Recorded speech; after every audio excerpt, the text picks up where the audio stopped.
Thanks for watching Times News. My name is Yanko Sonda. First, the headlines. Commotion in Parliament as Vice President Saulos Chilima appeared before the House to answer questions. Ombudsman faults a former Attorney General Khaleki Kapale in the hiring of South African lawyers to represent Make in the presidential case. Minister of Lands and Housing gives a contractor in Karonga ultimatum on construction of houses for security agencies. We have these and other stories. Please stay with us.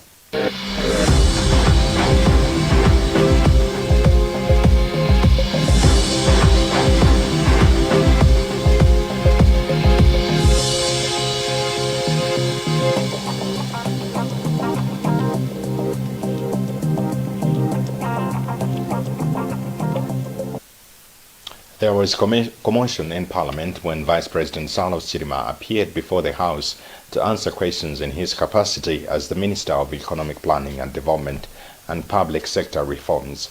The main question that brought Chilima to the House was from Nzimba North legislator Yeremia Chihana, who wanted to understand policies differentiating the Malawi 2063 from the Vision 2020. The situation turned sour when Chihana stood up on a supplementary question.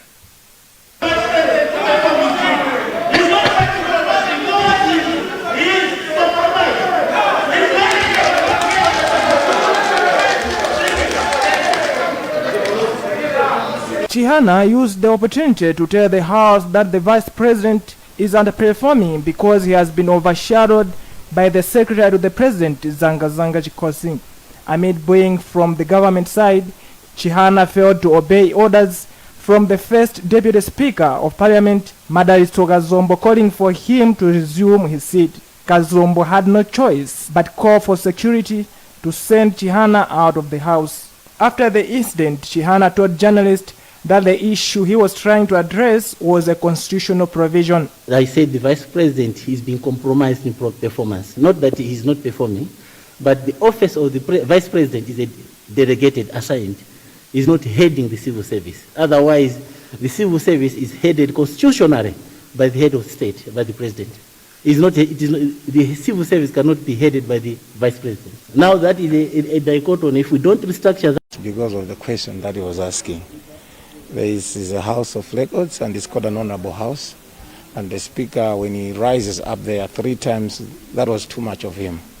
So he has been taken out of the house for not obeying the speaker, not for asking the question. Because what I hear from others are saying he has been taken out because he was asking a question.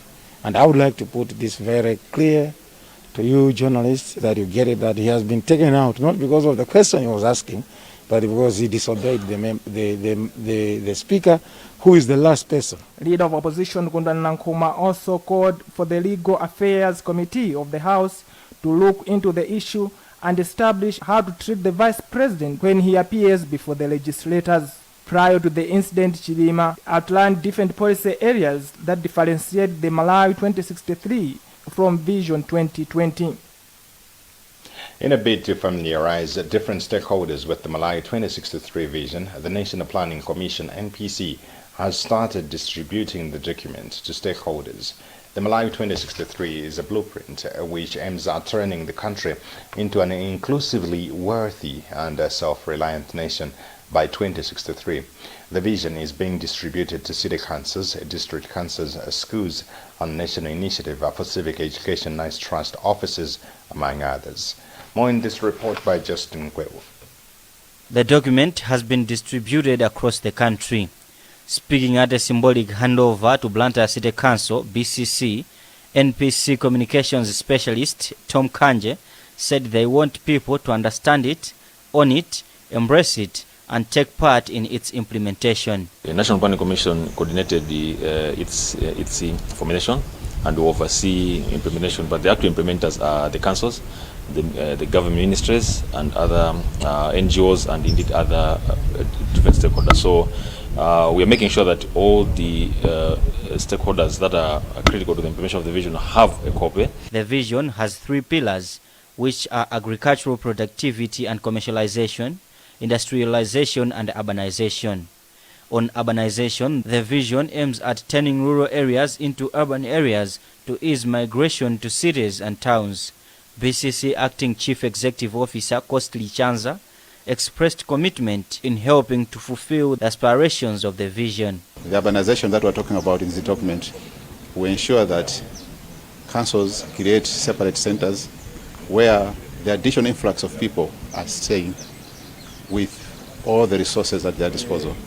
In other words, in our centers, we were going to have a reduction of informal settlements, and we are going to create another grouping of people into these new centers where they will have the resources at their disposal. The long-term vision will be implemented using short-term plans for 5 and 10 years until 2063.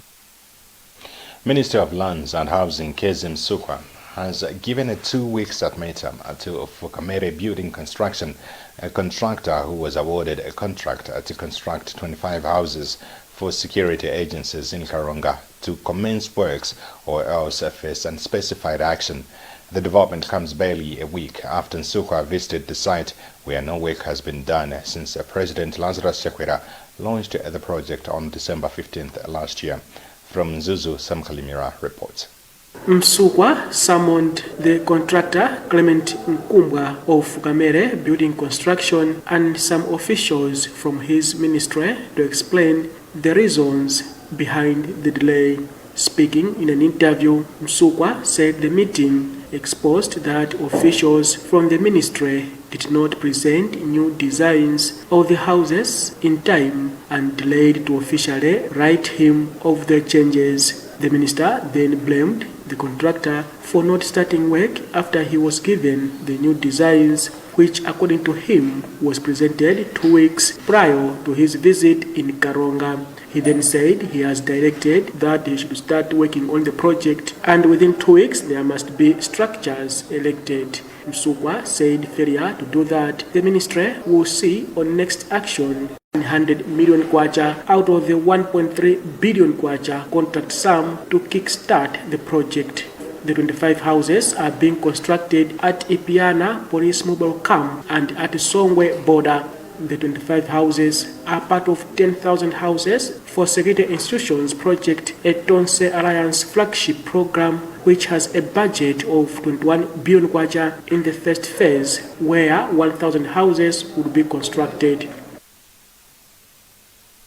Ombudsman Martha Jizuma has presented a report on the abuse of power by former Attorney General Khaleke Nkapale in hiring South African lawyers to represent Malawi Electoral Commission in the presidential elections appeal case last year. The complaint was brought to the Ombudsman by Youth and Society. The Ombudsman says the investigation revealed that MEC was not very clear on what type of lawyers it was looking for. Our reporter Taunga Sabola has more. Presenting the findings of the investigations in Lilongwe on Thursday, Ombudsman Martha Jizuma faulted former Attorney General Khaleke Nkapale and former chairperson of the Malawi Electoral Commission, Justice Dr. Jen Ansah, for the way they handled the procurement of the services of South African lawyers. According to Jizuma, even the fees that were charged for hiring the lawyers were almost double the normal price. The major highlights of the report is that as an office we found that there was abuse of power by the former Attorney General, Mr. Khaleke Nkapale, and the former MEC chair in the manner in which they involved themselves in the procurement of the South African lawyers. For starters, they engaged and even handed over the material from the Constitutional Court, made the lawyers in South Africa sign the retainer agreement way before the procurement process had even begun in this country. They even facilitated the travel of these South African lawyers to Malawi way before the procurement process had begun, and even an approval to proceed with the single sourcing had even begun.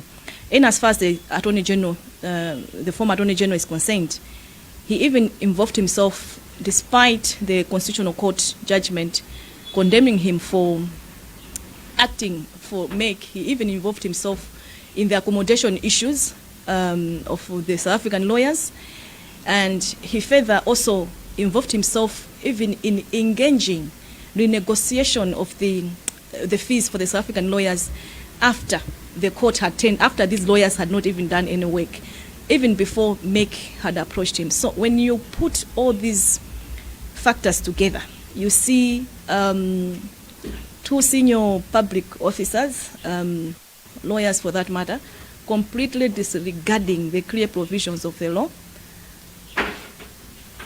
and doing things that were totally outside the law, probably to simply make sure that whatever they had set out to do is actually done. Chizuma also faulted the previous management and board of the Public Procurement and Disposal of Assets Authority for the way they issued a no objection in the matter. In addition, the Ombudsman has also faulted former Chief Secretary to Government Lloyd Muhara for his role in the appointment of Madalitso Meta as chairperson of PPDA.